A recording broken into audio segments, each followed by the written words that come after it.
ខ្សែរាជវង្សានុវង្សវ័យក្មេងបំផុតនៃគ្រួសារអធិរាជជប៉ុនគឺព្រះអង្គម្ចាស់ហ៊ីសាហ៊ីតូបានផ្ដល់សន្និសីទសារព័ត៌មានជាលើកដំបូងរបស់ទ្រង់ក្នុងនាមជាមនុស្សពេញវ័យកាលពីថ្ងៃច័ន្ទនេះបន្ទាប់ពីទ្រង់មានព្រះជន្មចូល18ព្រះវស្សាកាលពីខែកញ្ញាឆ្នាំមុនមីជាតិស្នាដៃខ្មែររសជាតិខ្មែរ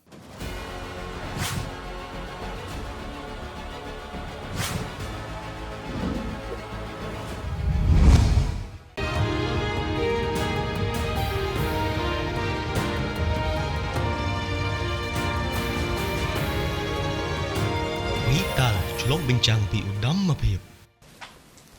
はい。まずご質問へのお答えに先立ちましてបន្ទាប់ពីទ្រង់មានព្រះជន្មចូល18ព្រះវស្សាកាលពីខែកញ្ញាឆ្នាំមុន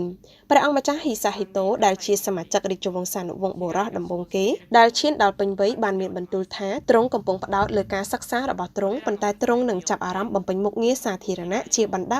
ដែរទ្រង់មានបន្ទូលបែបនេះនៅក្នុងសន្និសីទខ្លីមួយដែលធ្វើឡើងនៅឯវិមាន Akasaka Estate នៅក្នុងទីក្រុងតូក្យូថាខ្ញុំសូមថ្លែងអំណរគុណយ៉ាងជ្រាលជ្រៅចំពោះអ្នកទាំងអស់គ្នាដែលបានមើលថែខ្ញុំបង្ហាញពីភាពរីកចម្រើននិងគាំទ្ររូបខ្ញុំ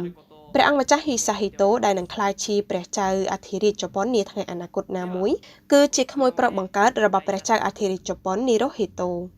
ព្រះបិតារបស់ព្រះអង្គគឺព្រះអង្គម្ចាស់អាគីស៊ីណូគឺជាខ្សែរាជវង្សបុរសចុងក្រោយដែលឈានដល់ភាពពេញវ័យក្នុងគ្រួសារអំឡុងឆ្នាំ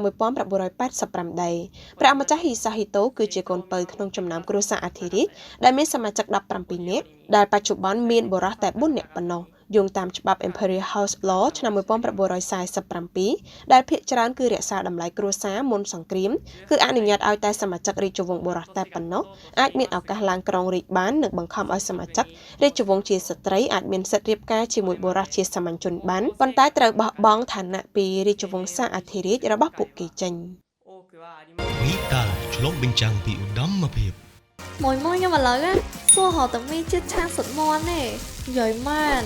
មីជាតិឆាសុតមន់ឆាក៏ឆ្ងាញ់ឆុងក៏ឆ្ងាញ់